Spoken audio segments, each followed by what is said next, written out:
Senhor Deus, nosso Pai, nós viemos diante da Tua presença, em nome do Senhor Jesus Cristo, recoberto pela justiça dEle, pela perfeição dEle. Nós não trazemos nada em nossas mãos, a não ser necessidades, carências, faltas, erros, mas um desejo muito grande de sairmos desse mundo. A nossa confiança, ela está em Ti. Os nossos pés estão firmados na Tua palavra. O Senhor enviou um profeta para ajudar-nos a firmar os pés na Tua palavra. Muito obrigado, Senhor. Nesse entardecer, nós queremos Te dizer que nós Te amamos com todo o nosso coração. E que nós não estamos aqui para fazer bonito, nem para aparecer para ninguém, mas nós viemos aqui porque é o lugar onde o Teu pequeno povo se reúne. Nós Te amamos, Senhor.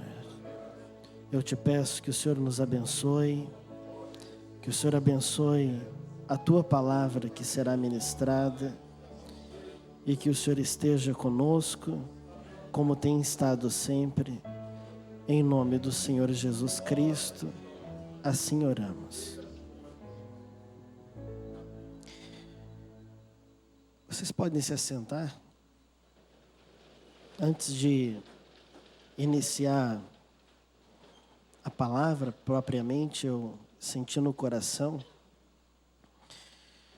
Eu vi no final de ano que o meu pai chamou vários irmãos na frente, que auxiliam, que ajudam, né? E ele fez um agradecimento a todos vocês, diáconos, auxiliares. E eu também gostaria de fazer um agradecimento, não apenas no meu nome, mas no nome da família. Em 2007, eu passei uns 18 dias ali nos Estados Unidos, na Voz de Deus. E durante aqueles dias que eu passei ali, eu lembro que eu tive o privilégio de almoçar por 12 ou 13 vezes com o irmão Billy Paul, porque ele também trabalha na gravação A Voz de Deus. Então eu almocei com ele 12 ou 13 vezes. E conforme a gente ia conversando no almoço, nos almoços, né, foi me dando um desejo de eu conversar com ele em particular. E eu pedi a hora que ele tivesse um horário livre, e foi marcado um determinado dia lá, às 4 horas, no escritório dele, lá mesmo, que eles tinham um refeitório, onde ele almoçava junto com todos. E naquele dia certinho, às 4 horas em ponto, né, americano é pontual, eu estava lá na frente da porta do escritório. Aí uma irmã, que é a secretária dele, abriu, me convidou para entrar e disse que ele estava me esperando. Aí eu entrei. E quando eu entrei, a mesa dele é assim, tem a mesa e mais um pedacinho de mesa para lá. E aqui é onde a gente se assenta, né, para conversar com ele. E no outro pedacinho, na outra bancada da mesa dele, ele tem um velho toca-fita, bem velho. Sabe aqueles toca-fita que tinha antigamente, que tinha um botãozinho alaranjado no meio? É aquele lá que ele tem, do lado da mesa dele, e ele coloca fitas do profeta, do irmão Brana, do pai dele, e ele ouve. E eu cheguei, pedi licença, sentei na cadeira, e ele falou assim, pode sentar, ele estava virado para lá. Aí ele virou para o meu lado, e ele, acho que tinha ao redor dos seus 80, não tinha 80, tinha 70 e poucos, mais velhinho. ele estava chorando, assim, chorando, ouvindo uma pregação do irmão Brana. Aí ele falou assim, olha só, irmão Neville, me desculpe eu estar emocionado, é que eu estava ouvindo o papai e eu não pude me conter. Eu estou nessa condição aqui. Daí ele começou a enxugar as lágrimas, ele disse, sabe o que o papai estava falando agora?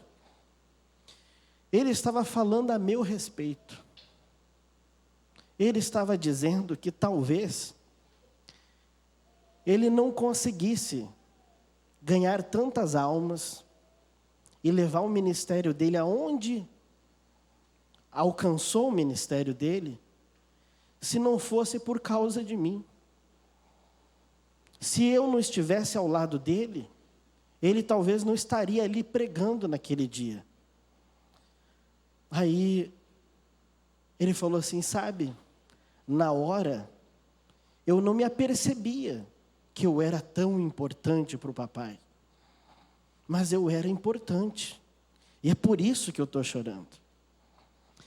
Então, eu estou contando isso para vocês, porque eu gostaria de agradecer ao pastor Darcy, ao pastor Daniel, aos irmãos que auxiliam, ao irmão Claudir, e a vários outros irmãos que têm estado ao lado do ministério. Esses dias, o meu pai me deu uma Bíblia agora, e no final da dedicatória ele escreveu assim, do seu velho pai. Mas um dia o meu pai já foi novo, já teve em toda a sua força e seu vigor. E se ele hoje está velho, é porque ele gastou a vida dele nessa obra. E hoje talvez ele não consiga visitar a todos, atender a todos. E é isso que faz do ministério que auxilia algo tão importante. O irmão Getúlio, há quantos anos ao lado? Eu assisti a cerimônia que vocês fizeram para o aniversário dele, e eu quase nunca vi o irmão Getúlio chorar. O irmão Getúlio, quando foi falar um pouquinho sobre aquilo, né, ele não conseguiu segurar. E quero agradecer também à igreja por vocês terem dado sempre o apoio. Hoje ele não está com a saúde muito boa, instável, né? Mas sem essa compreensão de vocês, sem esse apoio de vocês, nós estivemos ali, acho sexta-feira com o irmão Darcy, né, em 2 lugares, para atender poucas pessoas. 3, 4 aqui, 2 ali. E eu fiquei pensando, se ele tivesse que fazer isso sozinho, ele não daria mais conta. Não estaria mais conseguindo. E hoje, enquanto estava orando, eu pensei que nós passamos a dar valor depois que a gente perde as coisas. Então, talvez o pastor ele não possa estar indo na tua casa tratar diretamente do teu problema, por causa da quantidade, até o peso da idade, o cansaço. Mas valorize aquilo que você ouve no púlpito. Porque quando ele vem aqui no púlpito e ele fala, tome aquilo como um conselho para todos. Aproveita aquele momento para falar para muitos. E você dá valor. Eu estava conversando com uma pessoa também esses dias que me fez essa pergunta assim. Qual que é o privilégio ou o benefício de ser filho de pastor? Aí eu respondi assim, olha, talvez haja do outro lado, porque aqui eu não encontrei nenhum até agora. Esses dias, para conversar um assunto com ele, eu levei 3 ou 4 dias porque ele atende pessoas, está cansado, vai dormir, mas eu vejo que vocês vêm no escritório, conversam com ele dá sempre o tempo. Algumas pessoas vão em casa para conversar algum assunto, ele dá o seu tempo. Mas muitas vezes para nós, para a família, é sacrificado aquilo. E o tempo que você tem para estar com ele, aí você não vai tratar de problemas, não vai tratar de negócio, de coisas. Para quê? Para aproveitar. E eu li esses dias a respeito de um ministério, aonde eu creio que era um filho de pastor que estava escrevendo, e ele escreveu algo que é a nossa realidade como família de pastor. Ele disse assim, essa pessoa que escreveu, nos entristece muito quando vemos o nosso pai, vosso pastor, triste, porque o conselho dele não foi seguido, e ele enxerga o fracasso daquela pessoa. Valorize mais o tempo do nosso pai, porque aquele tempo que ele dedica para você, ele tira de nós. Então, pastor é um ministério de doar, de se doar, de não olhar para si mesmo, nem em nós. Eu tenho meu irmão aqui, eu não sei se o Naxon está por aí, mas o meu pai nunca colocou nem nós, a família, em primeiro lugar, abaixo de Deus. Em primeiro lugar vem Deus, depois o compromisso dele com vocês, e depois a família.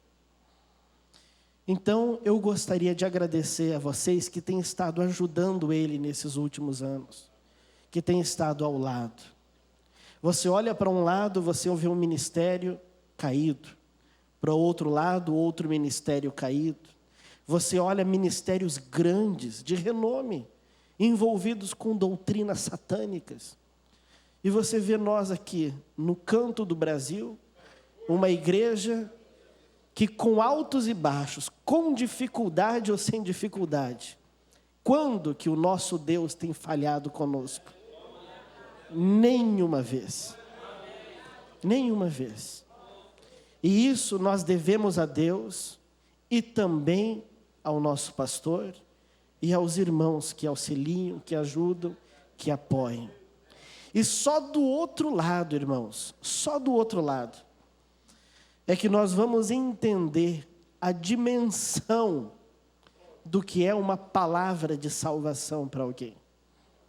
Vocês têm muitos testemunhos, aquele culto que o pastor Daniel fez aqui, dos testemunhos nos últimos momentos.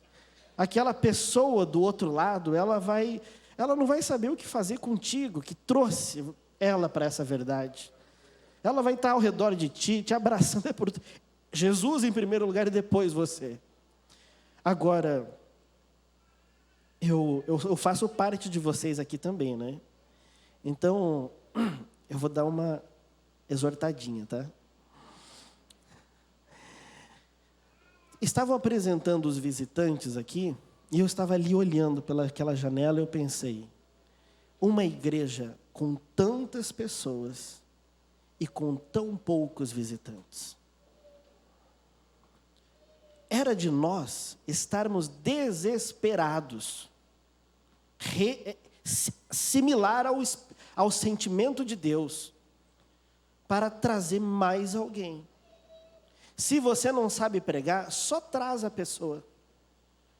Tem o líder de cântico, tem tudo. Deus colocou, só traz a pessoa. Traz aquela pessoa, coloca no carro e deixa Deus fazer a obra. E nós cantamos que no céu não vai ter tristeza, no céu não vai ter dor, mas tem uma tristezinha no céu que para alguns vai ter. Aquela tristeza de você chegar lá e ser tão bom, tão bom, tão bom, e você lembrar do teu vizinho, por que eu não trouxe ele? Lembrar, por que eu não trouxe aquela pessoa? Por que eu não trouxe? Aí você chega diante de Jesus, as mãos vazias. Essa é a única tristezinha que você vai sentir. Eu podia ter trazido mais alguém. Sabia que quando você convida alguém para vir na igreja, não é você convidando? É Jesus através de você. É Jesus chamando. É Jesus trazendo. Aí quando você faz aquilo, é Deus fazendo a obra dele através de você. E um convite é difícil de fazer? Não é. Eu olho, por exemplo, hoje, nós temos o irmão Reinaldo por aqui, né? Cadê o irmão Reinaldo? Tem o irmão Reinaldo ali. Sabia que eu dei aula de teclado para o irmão Reinaldo? Eu dei aula de teclado para ele e eu não sabia que ele era parte da noiva. E eu, pior, não falei nada. Hoje eu lembro disso e eu me arrependo. Eu conheci o irmão Anildo quando ele era cabeludo, com brinco e cantava. E eu sou músico, ele é músico. Eu não sabia que aquele cabeludo com brinco na orelha era parte da noiva. Mas Deus não perdeu o irmão Reinaldo. Ele deu outro jeito. Mas poderia ter sido por mim. Deus não perdeu o irmão Anildo, ele deu outro jeito, mas poderia ter sido por você. Poderia ter sido por mim, mas eu silenciei. Não faça isso. Às vezes você olha para uma pessoa, ela aparenta estar bem, mas a alma dela, o coração dela está clamando, está gemendo por salvação. E aonde é que está a salvação? Está na tua boca, está na minha boca. Se você quiser fazer evangelismo, sem programa de rádio, sem pregar, sem distribuir panfleto, traga uma pessoa em cada culto. Escola dominical, não, eu já vi pessoas aceitando a Jesus na escola dominical. Culto de quarta-feira, fala com o irmão Leomar, lá em Maravilha. Ele aceitou a Jesus num culto de quarta-feira. Quando Deus busca os seus, ele não importa o culto que é. Deu a oportunidade, cata aquela pessoa, coloca no carro e traz. É um sentimento que eu tinha para compartilhar com vocês. Nós podemos fazer mais por Jesus. Ele fez muito por nós, muito, muito. E continua fazendo. Amém? Então eu gostaria de convidar vocês a se colocarem em pé.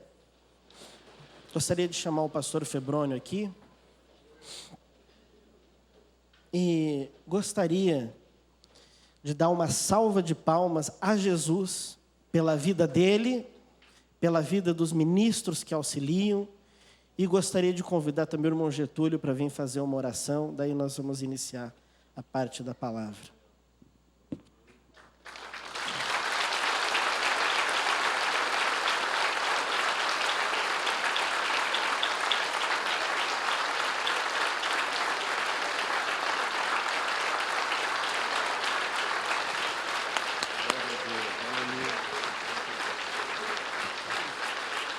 Glória a Deus, aleluia, bendito é o nome do Senhor, Ele é maravilhoso. Vamos, ore comigo por Deus, pela sua graça ter nos alcançado nesse ministério tão fértil aqui na nossa região, aqui do antigo Chapecó, como eu conheci há muitos anos, desprezado no canto desse Brasil. Deus levantou uma obra tão importante como essa, e eu tenho a oportunidade de participar, de fazer parte, e você também, amém? Você está contente por isso? Pai celestial e amado Senhor, como somos agradecidos, Pai, porque o Senhor Deus tem olhado do céu para a terra.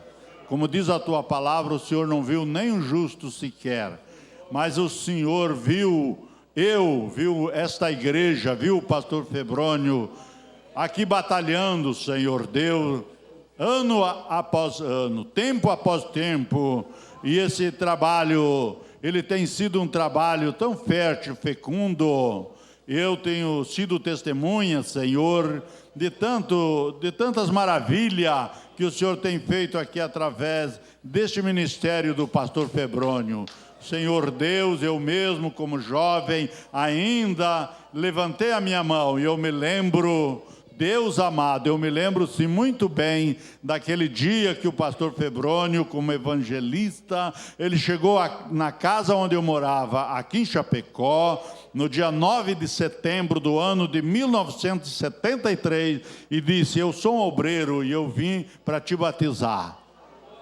O meu coração bateu mais forte, eu fiquei alegre por aquilo que eu esperava. E eu ouvi na casa do irmão Dante, ele tem sido tomado para o Senhor há tanto tempo, pai do irmão Antônio que está aqui, Montonhão. O irmão Dante, eu ouvi a palavra, aquele culto, aquele primeiro culto aqui na cidade de Chapecó, eu creio, o culto da mensagem, naquele mesmo dia, e o meu coração se alegrou muito quando o pastor Febrônio falava sobre as 7 eras da igreja e de como Deus tinha enviado um profeta para esse dia. Senhor, eu sou agradecido.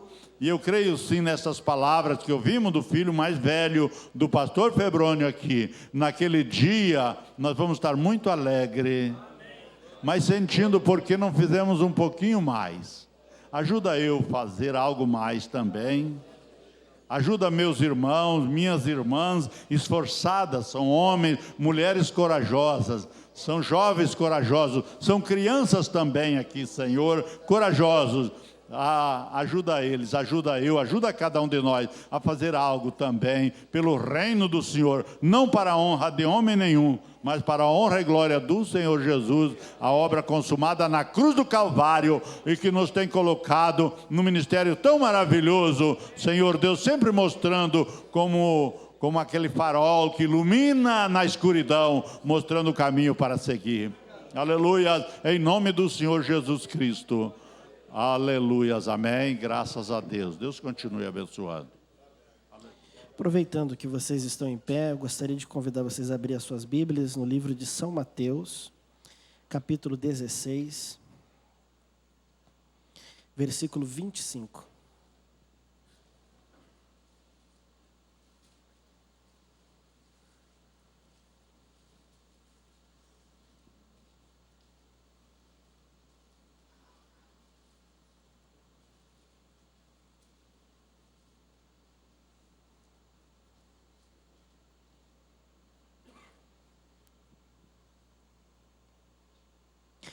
Porque aquele que quiser salvar a sua vida, perdê-la-á. E quem perder a sua vida por amor de mim, Jesus falando, achá-la-á. Vamos ler juntos. Porque aquele que quiser salvar a sua vida, perdê-la-á. E quem perder a sua vida por amor de mim, achá-la-á. Que Deus abençoe a sua palavra, pode se sentar. Nessa manhã, enquanto nós ouvimos a respeito dos átrios do tabernáculo, a mensagem véu adentro, indo além do véu, o pastor falou a respeito da diferença aonde cada um comia o maná, cada um recebia esse maná. O maná é a palavra de Deus. A palavra, enquanto ela é ministrada, ela surte efeito em você de acordo com a tua posição em Cristo. Se você está numa posição externa, como um amigo do Evangelho, ele vai produzir um efeito externo, exterior. Se conforme a tua posição vai adentrando, o maná ele surte um efeito maior.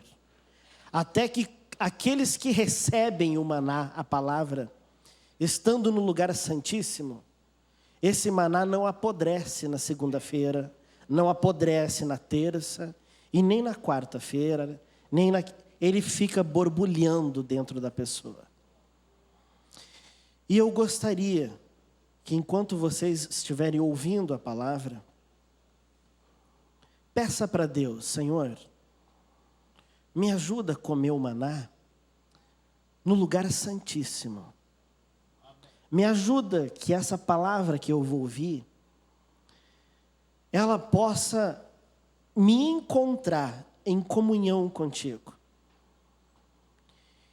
E O irmão Branham, ele diz que enquanto um cristão, ele ouve a palavra de Deus, o Espírito Santo trabalha com ele, cada um de uma maneira individual. Ele trabalha contigo diferente da maneira que trabalha comigo. Mas quando o Espírito Santo, ele se aproxima, ele vai se aproximando de você. E conforme ele se aproxima de você, o irmão Branham diz que ele te dá um sentimento. Ele te dá um estímulo, ele mexe em alguma coisa em você. O irmão Branham diz, às vezes o Espírito Santo se aproxima e te dá um desejo de gritar e glorificar. Não é a tua carne não faz isso. Aí o irmão Branham disse, outros vem um desejo, vem um choro, um lamento. Outros vem uma felicidade muito grande. Outros falam em línguas, e ele foi enumerando e falando muitas coisas. E quando você segura aquilo, o irmão Branham disse, a palavra que ele usou em inglês, a mais parecida que nós temos em português é, você enxota o Espírito Santo. Ele não virá outra vez daquele lado. Ele vai tentar uma outra maneira de se aproximar de você.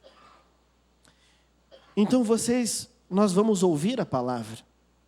Quando você vai ouvir a palavra, se posicione para ouvir a palavra. Não saia do lugar. Procure se movimentar o mínimo possível. Preste atenção.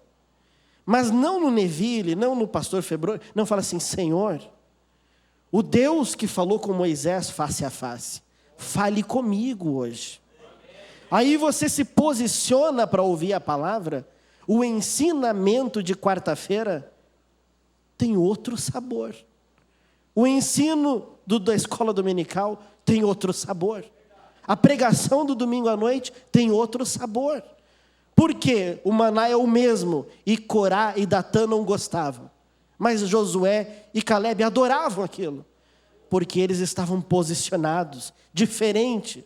E a palavra diz que Deus viu neles um outro espírito do que os murmuradores. Fala assim, Senhor, me dá outro espírito do que eu tenho tido, para mim comer a tua palavra. E o profeta, ele ainda chega a dizer assim, que quando nós viemos à igreja ouvir a palavra de Deus, nós trazemos o nosso Espírito Santo, que está dentro de nós, para comer da palavra dele. Porque o Espírito Santo se alimenta da sua própria palavra. Amém? Então, se você sentir, o que você sentir, que foi direção a Deus, não enxota o Espírito Santo. Nós estávamos falando com um irmão esses dias, ele disse que muitas vezes ele sente a presença de Deus e aquele dom vem para se manifestar e ele segura. Pode ter certeza. O teu dom genuíno, movido pelo Espírito Santo, não vai colocar esse culto em desordem. Ele não vai fazer bagunça aqui dentro. Deus não vai quebrar a sua própria ordem. Se solte para ouvir a palavra. Sabe quando a gente pega, eu nem tanto, né? Mas eu vi que a Janguira fazia muito disso. Você pega o enxadão para fofar a terra da horta. Você pega o enxadão, dá uma fofada na terra do coração. Amém? Eu vou estar falando com vocês hoje à noite a respeito de um pequeno assunto. E eu ouvi o profeta pregando isso daí numa mensagem chamada Ensinamento sobre Moisés. Mas eu vou dar o título dessa pregação, dessa conversa, Entregue o teu cestinho. Primeiro momento que você ouve assim, você pensa, parece até título de livro infantil, né? Entregue o teu cestinho. Era uma escola dominical no Tabernáculo Branham, Dia das Mães. E o profeta fez exatamente essa leitura que nós fizemos. E nessa mensagem ele mostra o valor de um lar, o valor da mulher, o valor de uma família, o valor da fé e outros valores que nós vamos ouvindo no decorrer dela. Mas quando ele cita essa escritura, ele chama todas as crianças para virem sentar na frente. E falta lugar na frente, ele dá lugar até no púlpito para as crianças sentar. E ele dramatiza essa história de Moisés, dentro do assunto, de uma maneira como se ele estivesse lá embaixo, dando a escolinha dominical para as crianças. Só que antes ele fala assim: talvez você se pergunte de onde que nós tiramos tudo isso. Há historiadores, como Joséfo, ele dá o nome de um outro, e a Bíblia. Mas eu quero que vocês saibam que tudo isso que eu vou contar, tudo isso que ele vai relatar, ele diz assim, ó, foi exatamente assim que aconteceu. Quem é o William Branham? Um profeta. Eu e você não conseguimos enxergar o mundo que ele enxergava. E ali ele fala, ele lê essa escritura e ele diz assim: Jesus Cristo mencionou esse assunto nos evangelhos por 6 vezes. Se você tentar segurar a tua alma, se você tentar fazer da tua maneira, você a perderá. Mas se você entregar a Ele, você a encontrará no final. E ele diz assim: se uma vez na palavra já faria daquilo algo muito importante, quão mais importante é encontrar isso escrito 6 vezes na palavra. É porque para Deus é muito, muito, muito, muito, muito importante. O quê? Que eu e você nos rendamos. E ele começa na história de Moisés, na história de Israel. E eu vou entrar um pouquinho antes. Muitas vezes, nós olhamos para Israel, posicionado no Egito como escravo, porque na Bíblia não conta o que aconteceu, o que levou Israel a se tornar escravo. Apenas diz que veio um rei que não conheceu a José. Não reconheceu o que havia feito. E aquele rei fez de Israel escravos. Mas o processo de escravidão foi lento. Não foi um processo de uma hora para outra. Ou como nós poderíamos dizer hoje, num canetaço. Não. Lembra que José era governador do Egito. Aonde ele passava, havia uma trombeta diante dele e o povo era obrigado a se prostrar. Quem era Jacó e os outros 11 irmãos de José? Quando vieram para o Egito, eles eram nobres. Era a família do governador.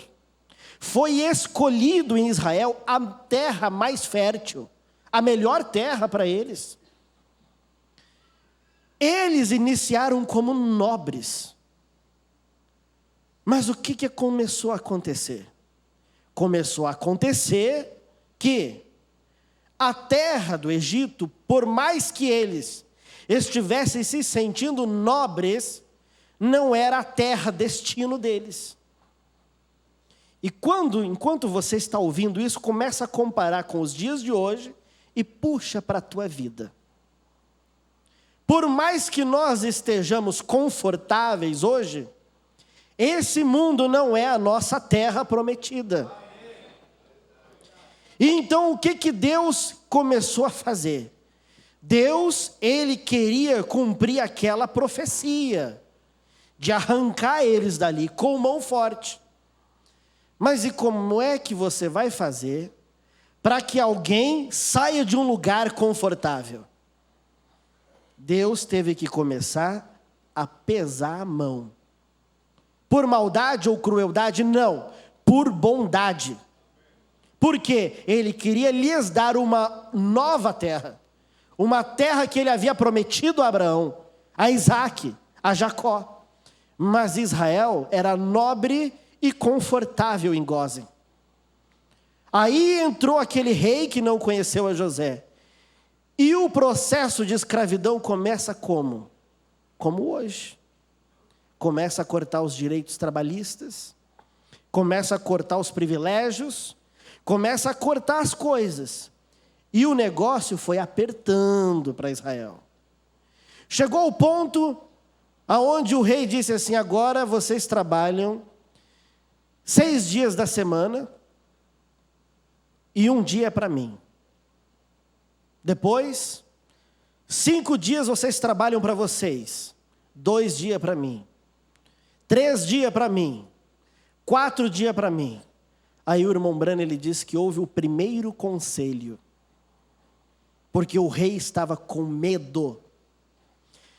Eu não quero entrar numa guerra com alguém aí fora, e esse povo, que chegou aproximadamente 70 almas, e quando saíram, eram mais de 2 milhões de pessoas. Eu não quero que esse povo, olha só o que o rei disse, me coloque num fogo cruzado, eu ter que lutar com o inimigo de fora e com o inimigo de dentro.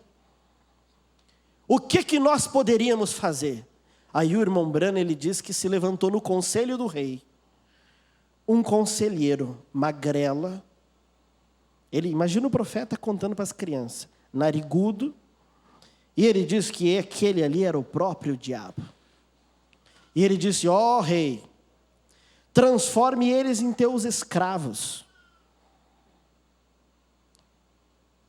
Não dê liberdade nenhuma para eles.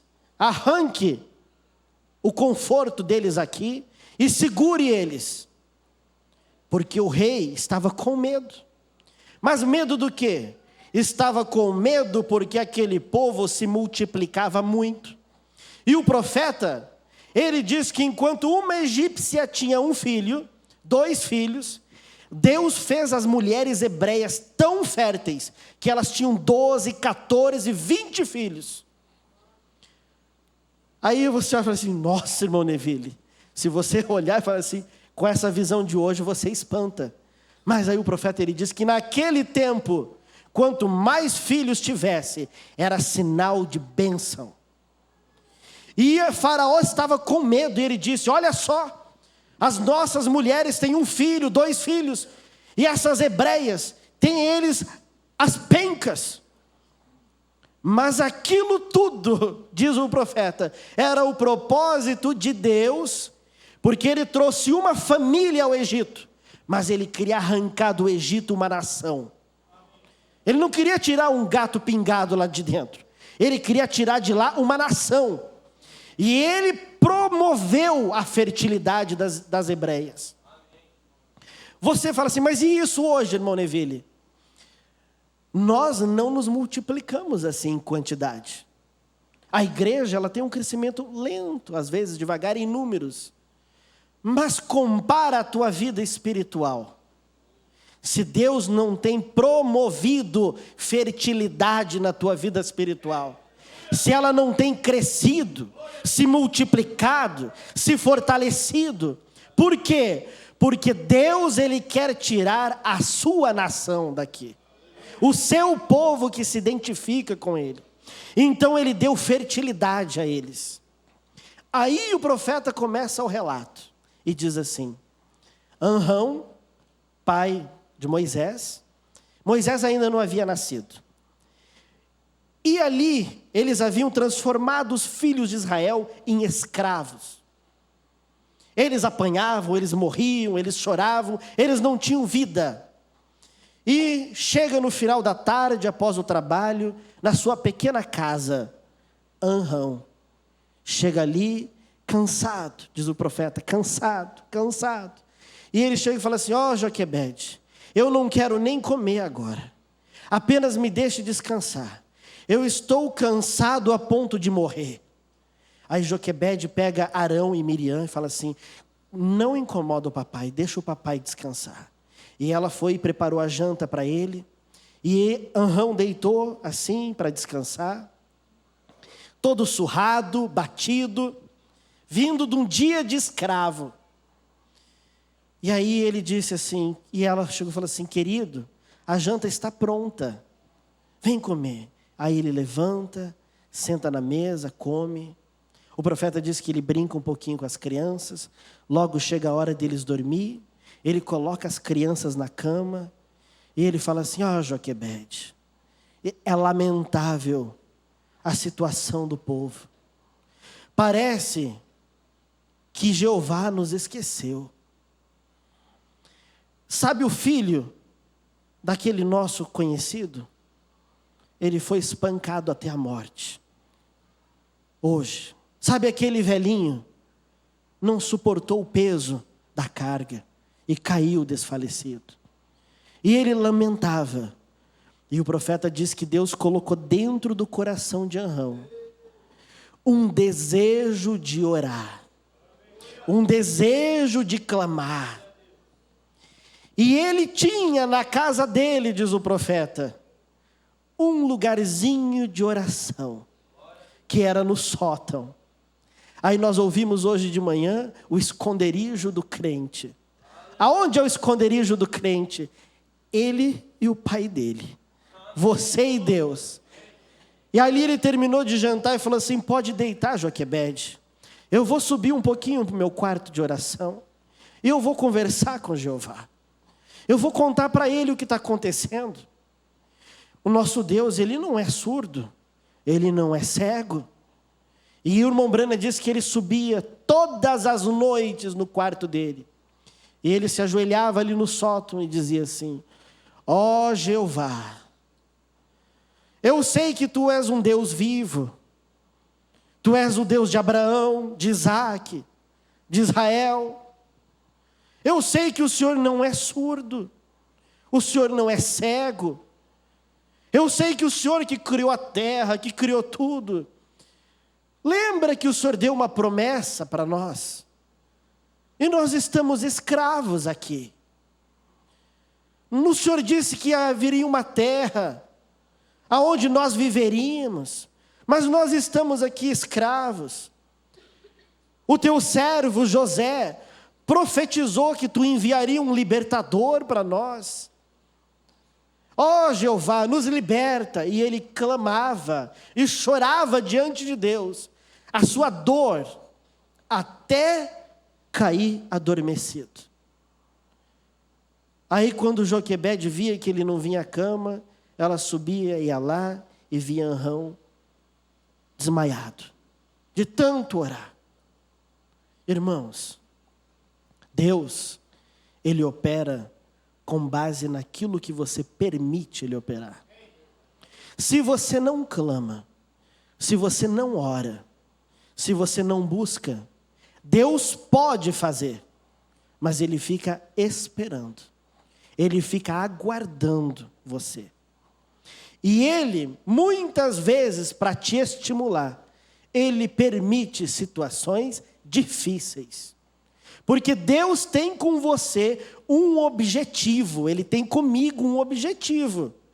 E se eu fico me fazendo de leitão para mamar deitado, o que Deus vai fazer? Vai tirar a chupeta da boca. Desculpa, está falando uma expressão bem nossa, né, brasileira? Mas é exatamente isso que aconteceu. Deus, ele responde ao clamor, mas e se não clama? E se não busca? Aí ele colocou o desejo em Arão. E Arão orava, e orava, e orava. E mesmo Israel escravo, o profeta diz que Deus abençoou de tal maneira que aí sim que eles se reproduziam. Crescia, crescia, crescia. E eles começaram a sofrer e clamar. A sofrer e clamar. E Israel é um tipo, uma sombra nossa. Você acha que nós, eu e você, vamos sair desse mundo confortáveis, degustando um churrasco? Se você vive em desespero por Deus, degustando um churrasco, Deus não precisa tirar o churrasco de você. Mas tem alguns de nós que Deus precisa tirar muito mais do que isso para acordar. Tem pessoas que Deus precisa sacudir lá dentro da alma, para ela despertar que existe algo além desse mundo, e começar a fazer com que ela se sinta uma estranha aqui embaixo. Para quê? Para começar a pedir para ir embora. Para começar a clamar para ir embora daqui. Aí, irmãos, Faraó reuniu pela segunda vez o conselho. E o irmão Brana disse que Faraó estava brabo. Olha só, já transformamos eles em escravos. Mas esse povo se reproduz, aumentou quanto por cento da última vez? Aí deram um número para ele. Aí aquele mesmo conselheiro magrela, o magricelo levantou. Ó rei, longa vida ao rei, diz o profeta. Eu tenho outro conselho para te dar que vai reduzir isso. Aí o rei falou assim, fala. Ordene que sejam mortos todos os filhos que nascerem homens, filhos homens. Ordene que eles sejam mortos. As mulheres são fáceis de serem adaptadas à nossa cultura. E estancando a geração da linhagem masculina, o que o diabo queria? O diabo ouviu Deus dizer no jardim do Éden que a semente da mulher pisaria na cabeça dele. Ele queria estancar que o libertador, ele não sabia se aquele libertador que viria era aquele que ia pisar na cabeça dele. E ele queria estancar aquilo. Porque muitos de nós não cremos e não acreditamos. Mas o diabo sabe que Deus cumpre o que ele fala. E ele tinha prometido um libertador. E ele prometeu aquele libertador e o diabo sabia. Em algum lugar ele vai vir. Aí ele deu aquele conselho ao rei. E o rei gostou do conselho. E o irmão Brano disse que ele falou assim: muito bem, que escrevam-se aí. A partir de hoje, todos os bebês meninos que nascerem, eles devem ser mortos. Eles devem ser tomados e lançados contra a parede. Aí o diabo, o conselheiro, falou assim: ó rei, não faça isso. Que eles sejam dados aos crocodilos do rio Nilo. Existe uma figura por detrás disso, um tipo. Porque no Egito Antigo, tanto o Nilo era considerado um deus, quanto os crocodilos eram considerados os deuses do Egito, do Nilo. Aí você fala assim, mas e isso tem a ver o quê? Com o que tem a ver com hoje? Eu olho para minha filha, para o meu filho, e eu vejo eles enterrados em entretenimentos. Você talvez olhe para a tua filha, para o teu filho, eles também estão ali enterrados em entretenimentos. Hoje não há um crocodilo real, literal, nem um Nilo literal, mas o diabo está provocando que essa geração venha bem fraca, que eles venham todos ruídos por dentro.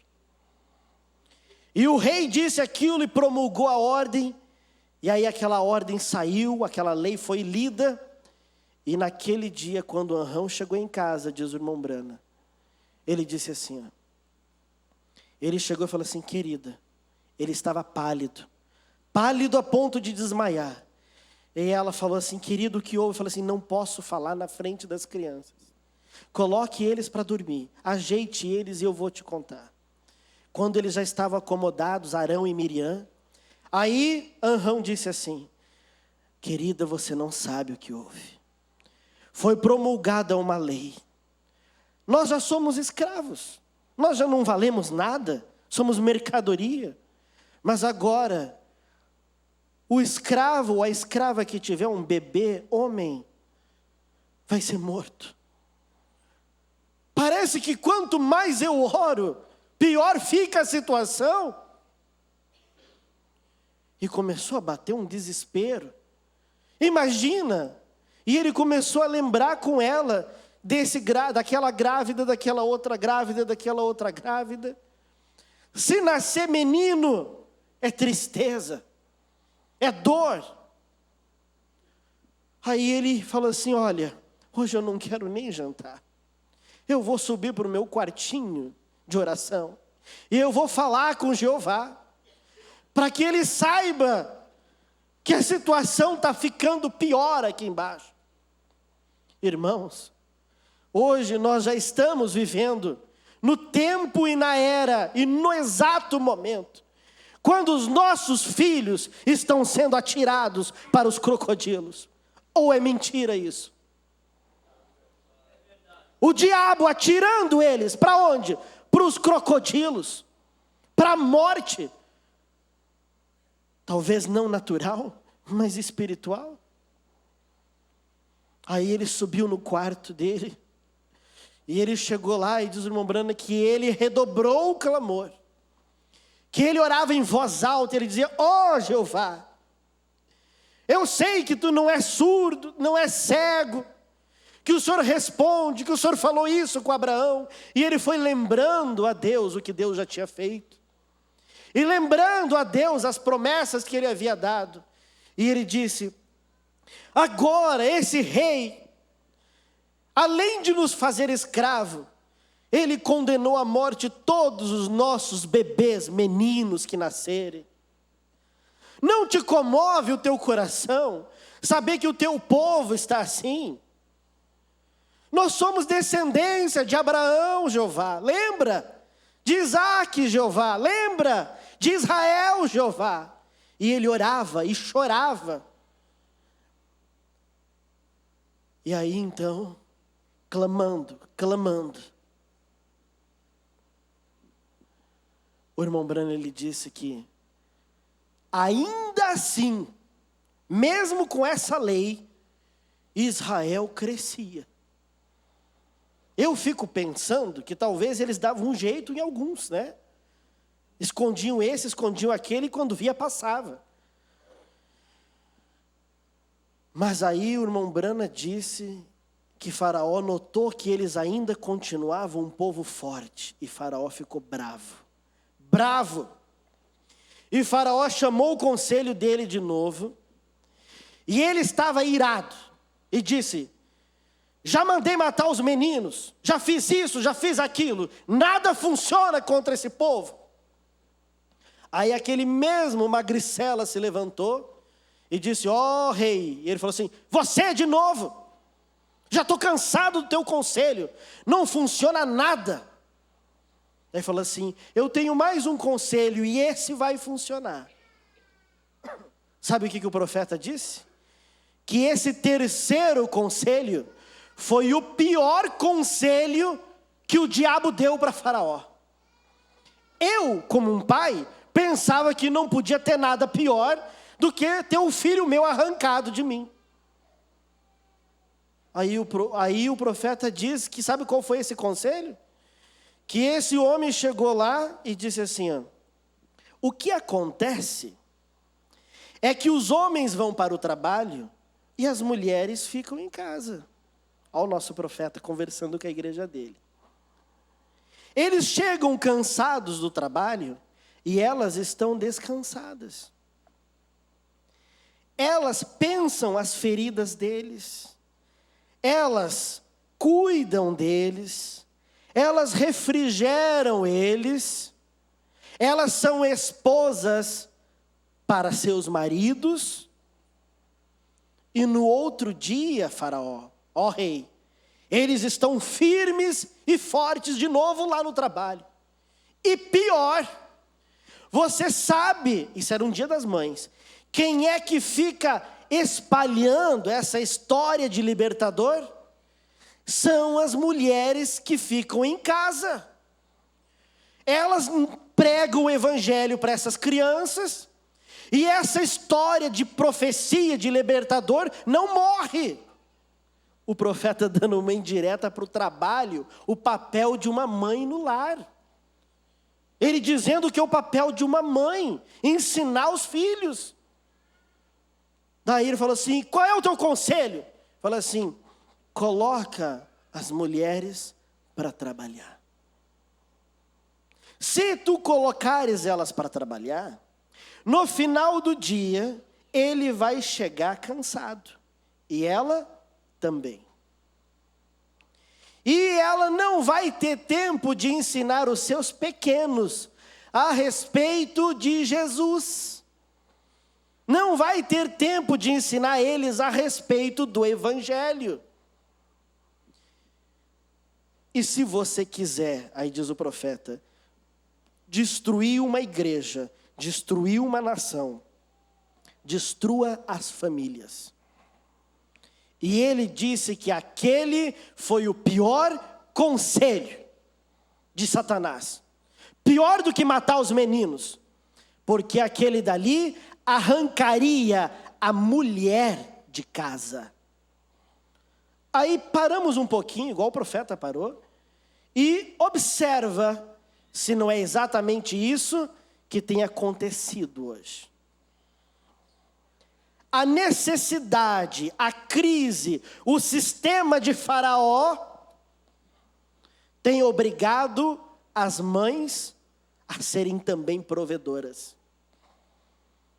Alguns por necessidade, outras por vaidade.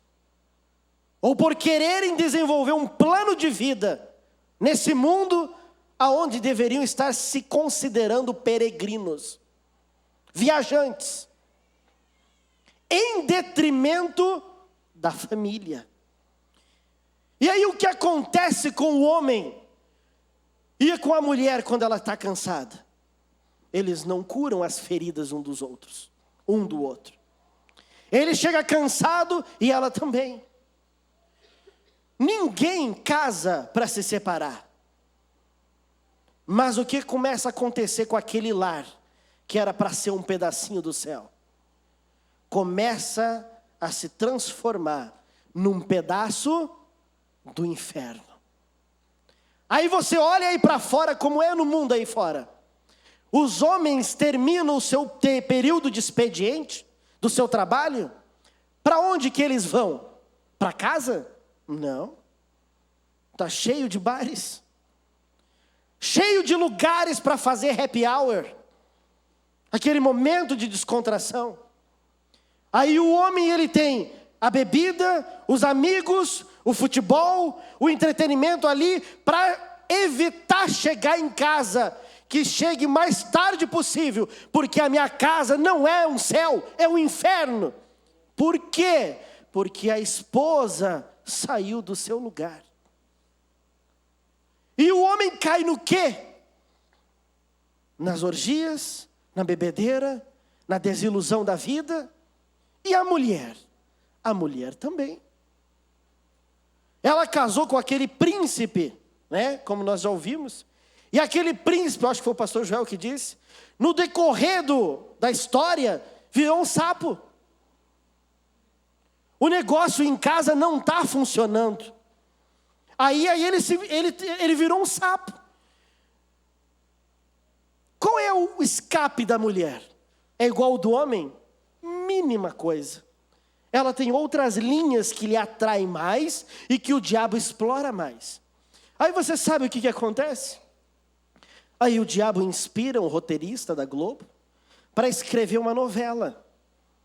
E aquela mulher, para escapar da realidade que ela vive na sua vida, ela corre para uma novela. E ali naquela novela ela se identifica com uma atriz, com uma personagem, com isso e com aquilo. E ela se identifica de tal maneira que durante aquele 30, 40 ou 50 minutos que passa o capítulo, ela sai da realidade. Ou ela vai para livros e ela começa o diabo a fomentar dentro dela outras ideias, outros pensamentos. Mas aonde é que começou a corroer a família? Diz o profeta que foi no conselho do diabo. Tire ela de dentro de casa. E o irmão Brana disse que quando aconteceu isso, aí a Anrão se desesperou a tal ponto que ele não sabia mais o que fazer. E um dia, diz o profeta, que o clamor dele chegou no nível que Deus queria ouvir. E quando aconteceu aquilo, ele estava tão desesperado, as crianças morrendo, as mães trabalhando forçada fora, e ele estava orando no seu quartinho, e de repente apareceu uma luz no canto do quarto. E daquela luz saiu um homem, um anjo.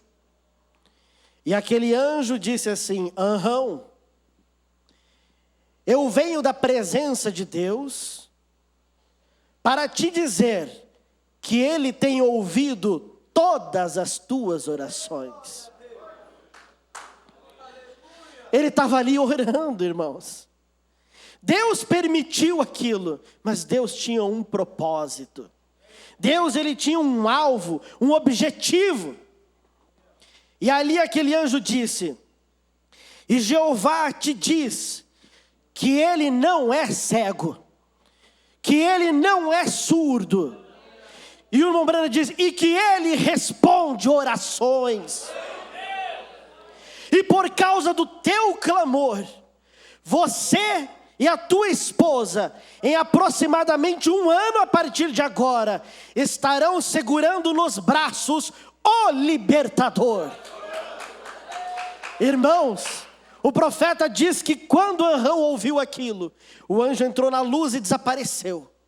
Ele diz que aquele Arão desceu as escadinhas, tropeçando, quase caindo.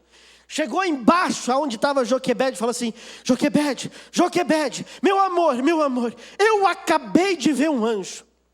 Joquebede, Jeová não é surdo, você sabia?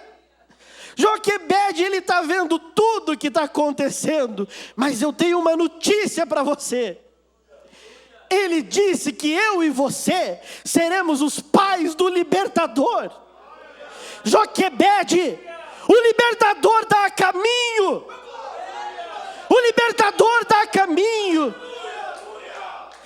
Você olha, irmãos, e você vê isso acontecendo. Você vê o teu clamor. Você está desejando sair daqui. Saiba que há um Jeová ouvindo. Há um Jeová vendo. E há um rei voltando. O nosso rei está voltando. Há um filme que ainda vai passar nessa humanidade, chamado O Retorno do Rei. Mas não o retorno desses reis mundanos, mas o retorno do rei. E esse rei vem, e ele está a caminho. E o profeta diz que Arão voltou para o trabalho, mas o chicote já não lhe doía mais. A escravidão já não lhe doía como antes. A dificuldade não lhe doía, porque Deus responde orações. E logo ele viu Joquebede grávida. E ele, por certo, chegava e passava a mão na barriga dela e cochichava: você está aí, libertador? Era o libertador vindo. E o irmão Brana disse que um dia Joquebede se deu conta: mas querido, se for um menino, ele será morto. O irmão Brana diz que ele olhou para ela com um sorriso de tranquilidade. Ele disse: Joquebede, ele é um libertador. E se ele for um menino, eu não sei o que Jeová vai fazer, mas ele vai ser o libertador. E o nenê nasceu. E nasceu sem nome. E quando aquele nenê nasceu, o profeta para e vira para as crianças e fala assim: vocês sabiam que Moisés foi o bebê mais belo que já nasceu? E eu fiquei pensando assim, porque mesmo que seja da gente, o nenê quando nasce, a gente chega e fala assim: ai, que lindinho, parece contigo, parece nada, tudo umas carinhas, tudo achatada.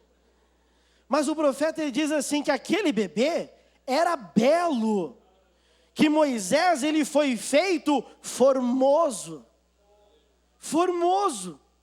e que a família se apaixonou por ele. Ele era o bebezinho da mamãe, do papai, de Miriam e de Arão. E o medo, irmãos, bateu. Porque Faraó, olha o que o profeta diz: ele batendo no espírito das mulheres que não querem ter filhos. Ele diz assim que Faraó contratou mulheres que não queriam ter filhos, para que elas fossem as detetives para investigar onde que havia nenês nascendo. E elas investigavam. E quando elas encontravam, elas chamavam os soldados e eles eram levados para o Nilo. E o medo bateu ali. E eles fizeram um buraco, um lugar onde Miriam podia se esconder para cuidar do nenê. E ficaram cuidando aquelas mulheres, que o Mombrana diz que o faraó deu a elas o poder de policiais. E elas ficavam observando a gravidez das mulheres, quem estava grávida, para ir lá verificar se era menino ou não, para que a lei fosse cumprida. Aí, um dia elas entraram na casa de Anrão. E Miriam escondidinha lá embaixo, com o bebezinho para ele não chorar. Joquebede, nós sabemos que você esteve grávida. Onde é que está o bebê? Procura. E eles vasculharam e não encontraram. Aí na saída, o irmão Brana disse que elas falaram assim: olha, nós vamos descobrir e nós vamos vir com os soldados. Não vai ter escapatória se ele for um menino. Aí Anrão chegou todos os dias. Será que ele está lá? Será que ele está lá? Será que ele não foi pego?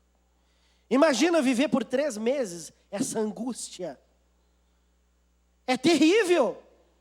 Ele chegou lá e ele subiu para o quartinho aquele dia, ele soube da visita das policiais. E ele falou assim: ó Jeová, tu disseste que ele seria o libertador. O que nós devemos fazer? Nós não queremos que o nosso bebê morra. E naquela noite ele dormiu. E ele sonhou. E Deus veio a ele e instruiu ele o que ele tinha que fazer. Aí, o irmão Brana volta para a escritura que ele leu. E ele fala assim: eles tinham que entregar o seu bebê nas mesmas águas aonde os outros eram entregues para morrer. Aí ele desceu lá embaixo, ele chegou lá em Joquebede e falou assim: Joquebede, Deus disse que nós devemos entregar o nosso bebê. Anrão, você ficou louco? Não, Joquebede. Ele veio e ele disse que se nós quisermos manter o bebê em casa, nós vamos perder o bebê. Que nós temos que entregar esse bebê. E ele disse que é para nós preparar um cestinho, que é para betumar ele, colocar uma tampinha por cima, e que é para nós levarmos ele no rio Nilo, colocar ele em cima da água e soltar. Aí começou a dificuldade. Deus havia falado. Você creria? Eu creria? Eu confiaria? Anrão preparou o cestinho, colocou ele dentro. E numa madrugadinha, eles saíram no escuro, chorando. Joquebede carregando Moisés, que não tinha nem nome ainda, nos braços, foram em direção ao rio Nilo. Quando chegaram no rio Nilo, eles caíram de joelhos. Irmãos, eu e você só conseguimos enxergar agora. Quem enxerga além da curva do caminho? É só Deus. Se Joquebede soubesse como que ia terminar a história, ela não teria derramado lágrimas. Mas o profeta disse que ela derramou lágrimas. E que eles beijavam Moisés e abraçavam ele. Ao ponto que Anrão disse: querida, nós temos que entregá-lo agora. E ele tomou Moisés, colocou no cestinho. E o profeta disse que eles deram aquela que seria a última olhada e o último beijo no seu rostinho. E Anrão colocou a tampa por cima e levou aquele cestinho para o rio. E ele entrou no rio, ele foi entrando na água e as lágrimas correndo no rosto. Por quê, irmãos? Porque um filho é o que há de mais precioso. Aí o profeta disse que mais precioso para mim e para você é a nossa alma.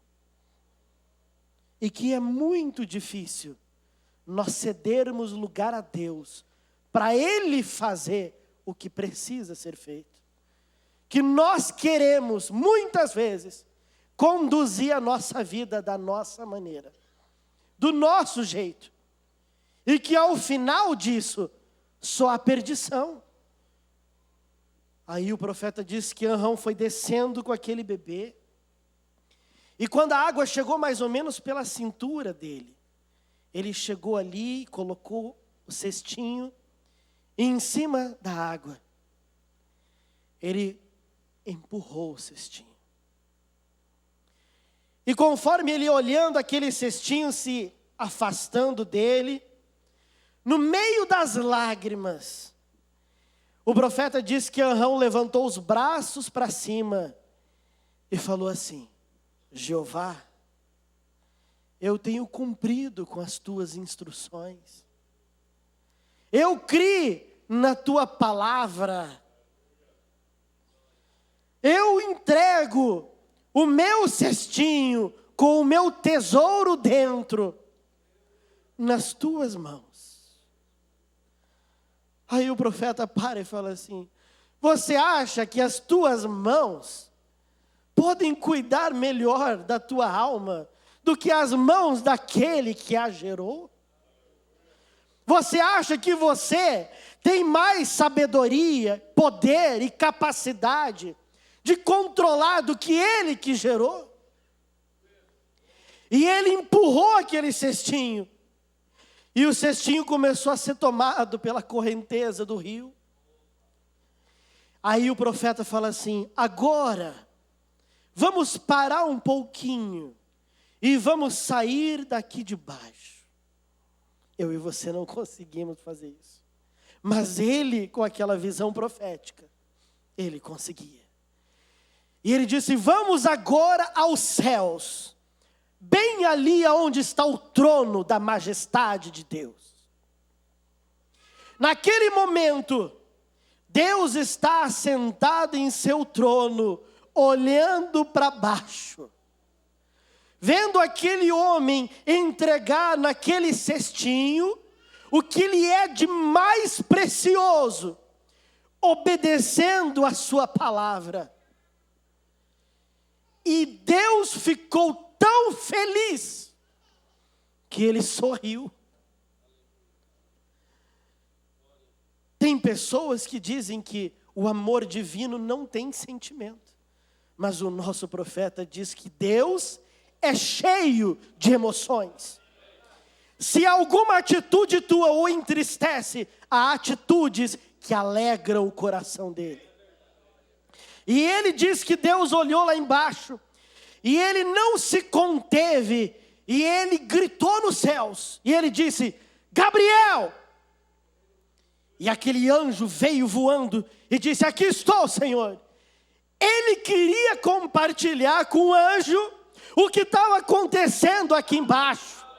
E disse: Gabriel, olha lá embaixo na terra, Gabriel, agora ali no rio, ali no Egito. Sim, Senhor, eu estou vendo um homem, ele está empurrando um cestinho que tem um bebê dentro. Gabriel, eu ainda tenho um homem que confia na minha palavra. Gabriel, Deus talvez pode dizer isso de mim, de você. Eu ainda tenho um povo que confia na minha palavra. Eu tenho alguém que confia em mim, Gabriel.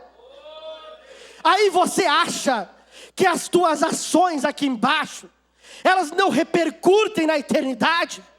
Que elas não impactam os céus? Olha o que o profeta diz que Deus fez. Ele falou assim, ele diz que ele se levantou e virou para Gabriel e falou assim: Gabriel, me chame agora aqui 10.000 anjos de guerra. Você acha que é só os exércitos da terra que tem tropa de elite? Não. Os exércitos celestiais, eles têm anjo de guerra, eles têm anjo padeiro, eles têm anjo babá. Esses dias em Passo Fundo, o irmão Robert viu um anjo cirurgião consertando o coração de um doente. Deus tem anjos médicos, Ele tem anjo enfermeiro. Ele chegou e disse assim: eu quero o anjo com a mão mais macia para despertar o meu servo Elias cuidadosamente.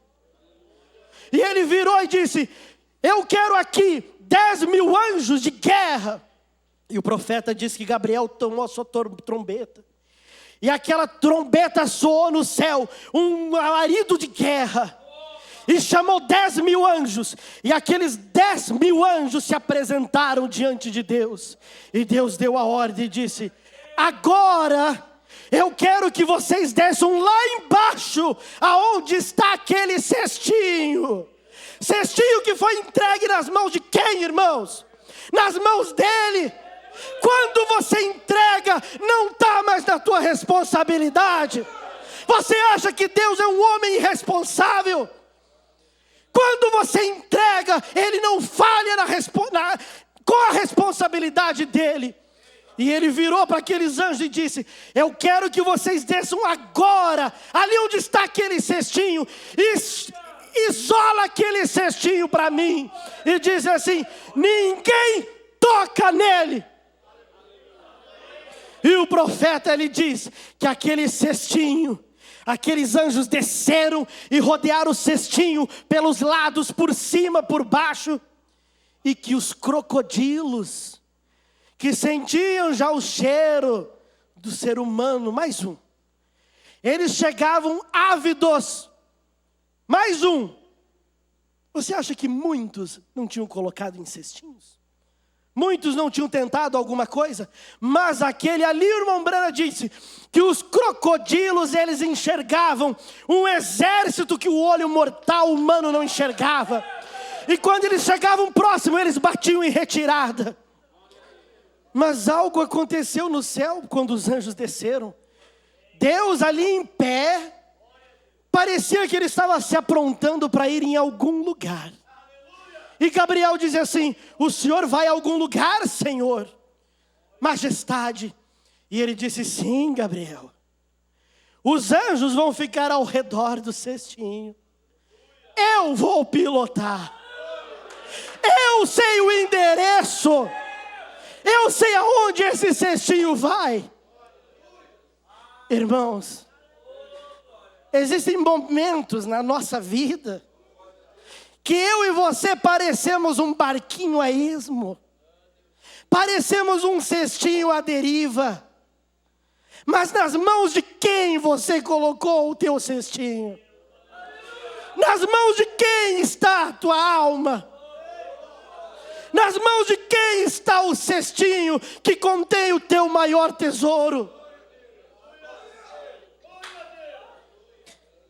E ele desceu no cestinho para pilotar o cestinho, porque diz o profeta, ele havia feito Moisés belo para conquistar o coração de uma mulher que não tinha filhos, mas queria ter. E então Miriam pediu para a mamãe dela e para o papai: me deixa aqui para mim acompanhar o bebê. Deixa eu acompanhar esse bebê. Deixa eu ir para ver o que vai acontecer com meu irmãozinho. E eles deixaram e falaram assim: toma cuidado com os soldados e volte para casa.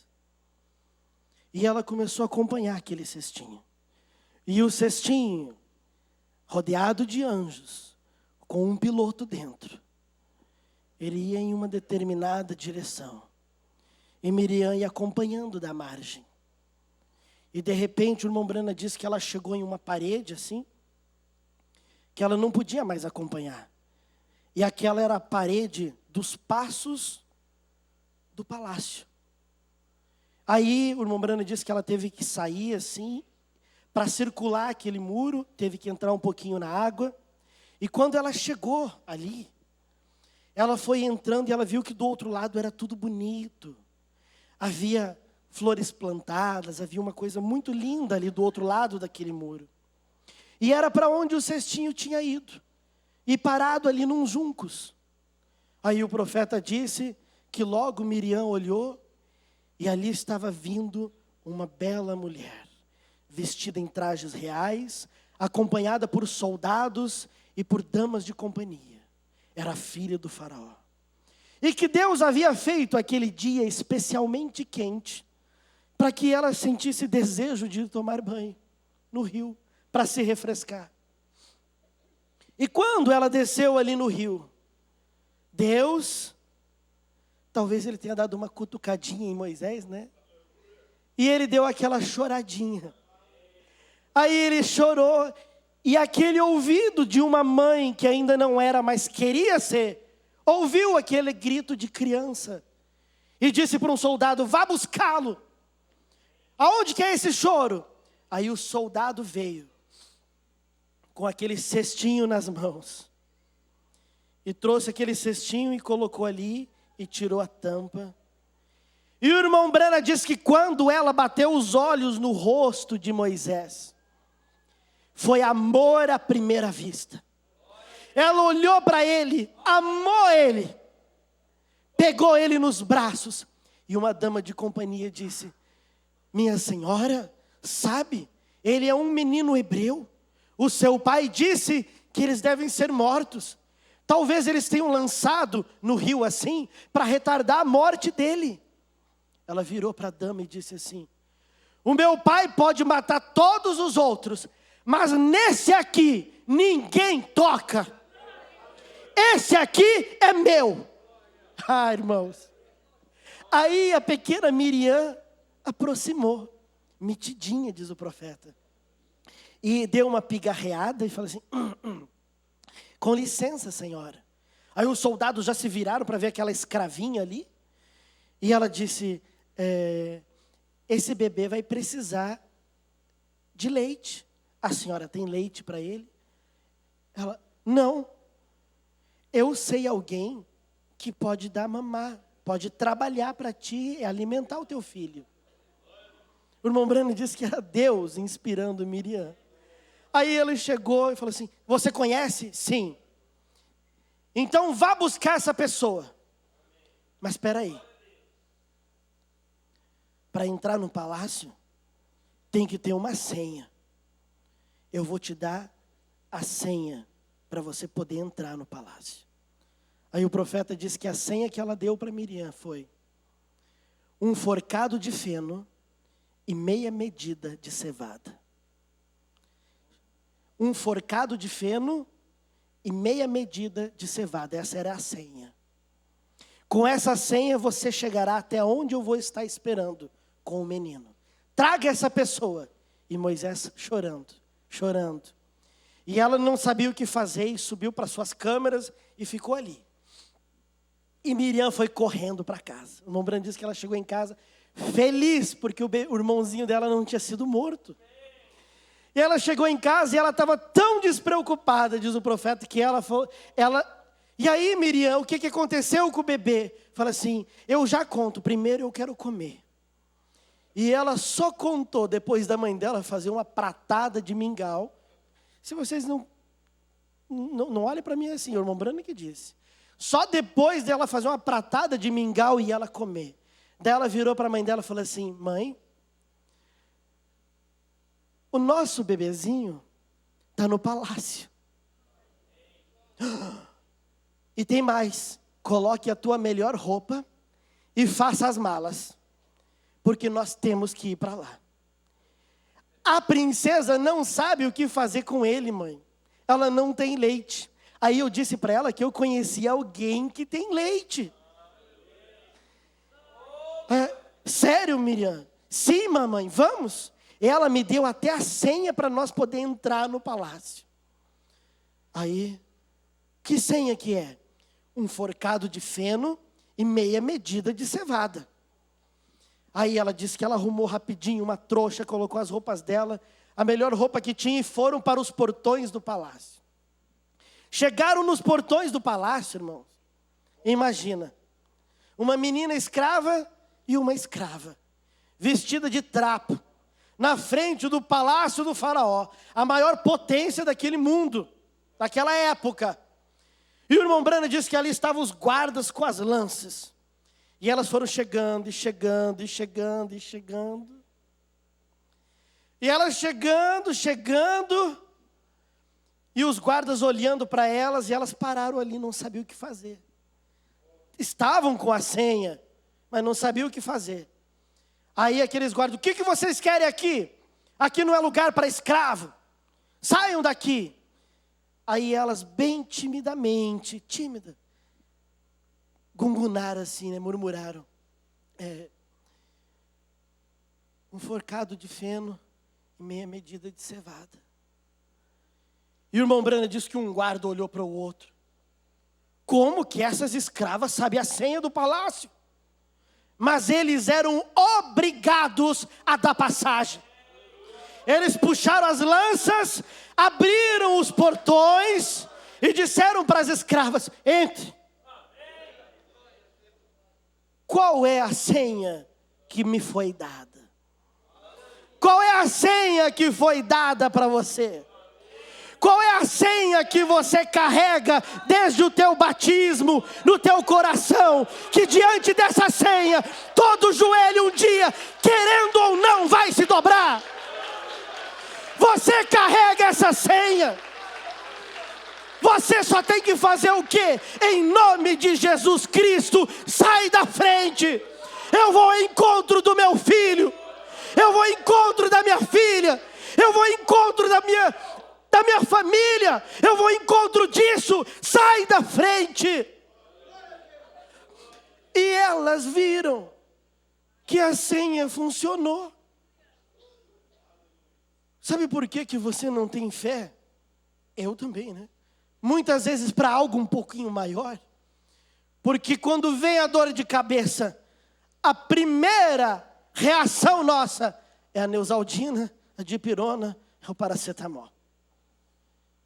Que tal se você falar só timidamente: em nome de Jesus, sai daqui, dor de cabeça.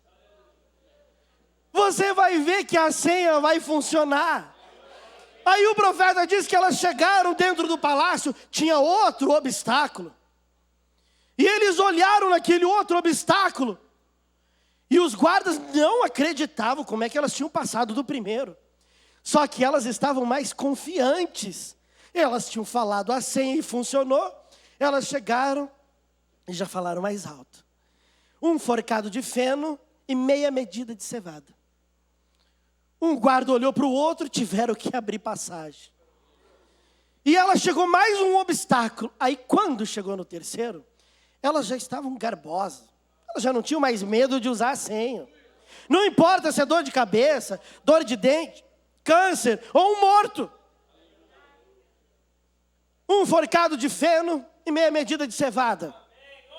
Abra a porta.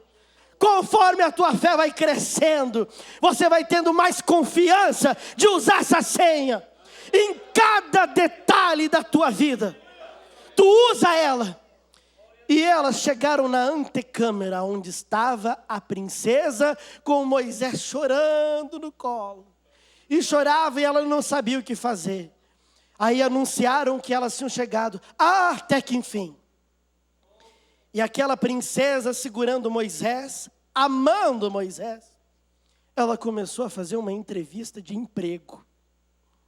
Olhou para aquela senhora: você sabe para que você foi chamada aqui? Sim, minha senhora. Esse daqui é meu filho. A princesa dizendo. E a mãe ali na frente: sim, minha senhora. Você tem leite para o meu filho? Era ela que tinha gerado. Era ela que tinha alimentado. Ela dizia, o irmão Branham dizia que ela se continha. Sim, minha senhora, eu tenho leite para ele. Aí ela: é o seguinte, eu quero que você more aqui no palácio. Eu vou te dar um quarto, não, uma suíte. E você vai morar aqui no palácio. E você não quero nem que vá atrás da tua comida. Eu já vou mandar que eles tragam a comida aqui para você. Mudou a situação do escravo, não mudou? Aí ele disse...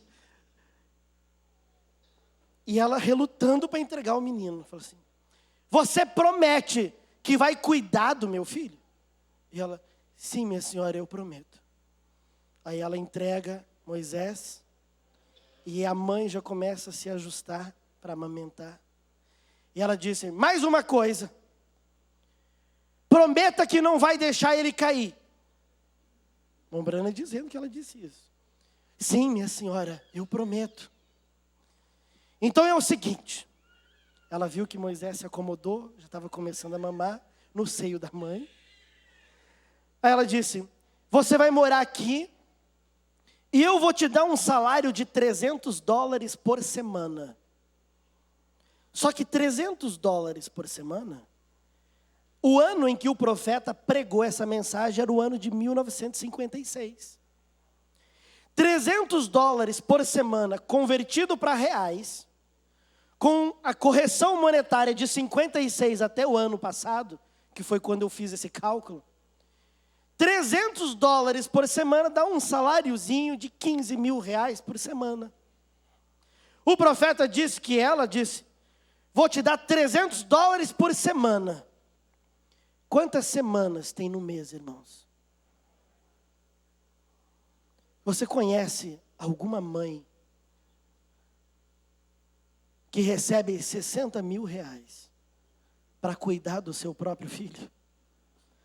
Com o melhor plano de saúde, educação grátis, cercado de guardas, protegido. Mas aonde que está a origem daquilo? Aí o profeta diz assim, aquilo só aconteceu porque ela entregou o cestinho. Aquilo só aconteceu porque ela entregou o seu maior tesouro. Quem é, irmãos, que pode cuidar melhor da tua vida? Quem é que pode cuidar melhor das tuas dificuldades? Quem é que pode cuidar melhor? Eu não conheço. Eu não sei o que vai acontecer nem daqui a alguns minutos. Mas Deus sabe. Deus conhece. Ele olha a curva, Ele sabe o que tem depois da curva. Eu gostaria de convidar vocês a fechar os vossos olhos. Gostaria de pedir que o irmão tocasse aquele hino, Tudo Entregarei.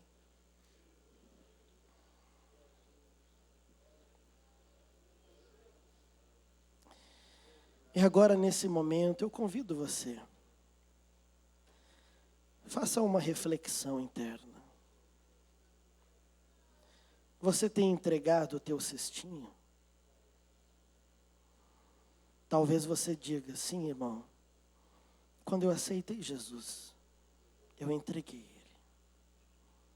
Mas o irmão Brana também fala daquele barco, ainda preso no porto, porque tem uma corda segurando. Você realmente tem entregado o teu cestinho? Ou as ansiedades da vida te atribulam, te abatem, mexem contigo, te tiram o sono? O que aconteceu com o cestinho? Quando Arão entregou ele, Deus montou guarda nele. Entrega a tua vida a Deus. A tua guarda é responsabilidade dEle. A tua alimentação é responsabilidade dEle. O teu sustento, o teu viver é responsabilidade dEle. E o profeta diz que Deus colocou aquela mãe ali dentro. E ela pôde ensinar ao seu filho Moisés a respeito de Jeová, em segredo. E ele cresceu como filho da filha de Faraó, Mas o coração dele olhava para aqueles hebreus e via eles como seus irmãos, como seus iguais, como herdeiros de uma promessa muito maior. Porque ela entregou o seu cestinho, ela havia passado no teste. E ele permitiu que ela educasse o seu filho dentro do Evangelho.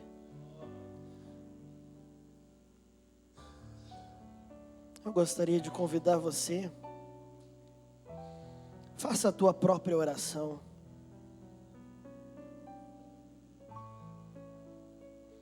Senhor Deus, foi em 1956 que o teu profeta pregou essa mensagem. Hoje nós estamos em 2018, mas ainda há muito de nós que não foi entregue a Ti. Ainda há muito em mim que falta entregar nas Tuas mãos. Me ajuda a entregar minha alma completamente. Me ajuda a entregar a minha vida completamente. Se eu quiser salvar a minha própria vida aos meus olhos, eu vou perdê-la. Mas por amor de Ti, eu a perco aos olhos do mundo. Senhor Deus, que quando o rapto acontecer, não permita que eu seja encontrado segurando o meu cestinho, mas que o meu cestinho seja encontrado nas Tuas mãos, pronto, preparado.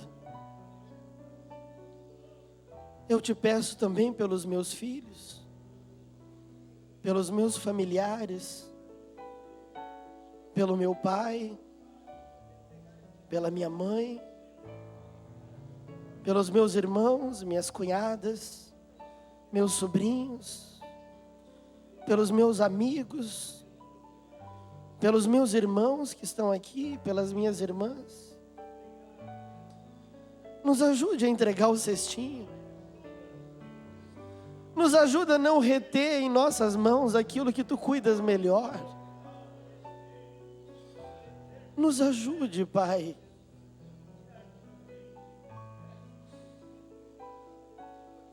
Talvez você esteja oprimido embaixo de um espírito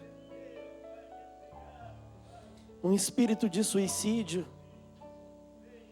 Ele trabalha sorrateiro, disfarçado, escondido. Entrega o teu cestinho nas mãos de Deus. Ele cuida do teu cestinho.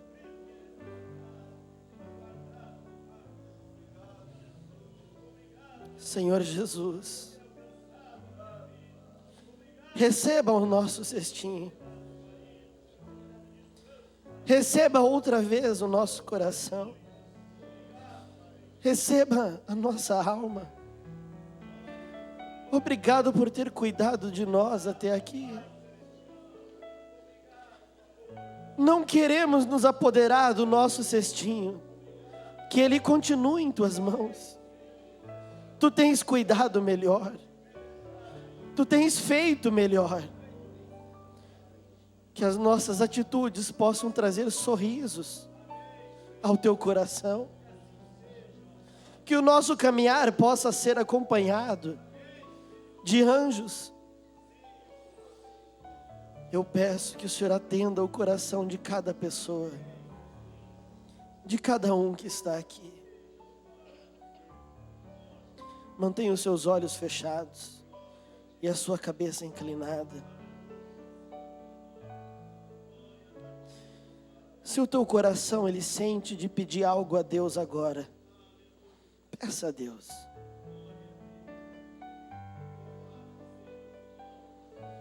Se o teu coração te impulsiona a pedir perdão a alguém, peça perdão. Se desprenda de si mesmo, de orgulho, de qualquer coisa externa. O que o teu coração quer? O que deseja o teu coração? Jeová não é surdo, Ele não é cego. Ele foi um homem como eu e você. Entrega o teu coração. Deixa o teu coração ter um pouquinho de comunhão com Ele. Sai um pouquinho da frente, deixa o teu coração falar com Ele. Há almas aqui que elas estão gemendo, com saudade de se comunicar com o Criador. Mas o elemento humano está trancando, atrapalhando a frente. Saia da frente. Deixa o teu coração conversar com o teu Pai. Oh Deus, existem momentos que o nosso coração, ele quer saltar do peito, direto para os teus braços, direto para Ti. Guia-nos a um passo mais próximo de Ti. Guia-nos até pertinho do trono. Guia-nos, Pai.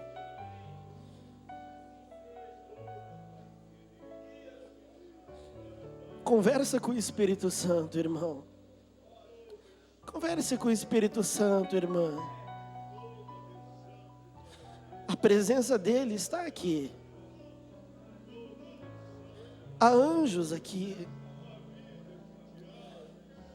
Deus coloca os seus espíritos ministradores para servirem a tua petição de acordo com a sua vontade. Não enxota o Espírito Santo. Abra o teu coração. Deixa ele conversar com o Criador. Peça desculpa por ter segurado o cestinho por tanto tempo. Peça desculpa. E abra a mão, entregue. Senhor Deus, somos todos necessitados. Em nome do Senhor Jesus Cristo, nos ajude, ó Pai.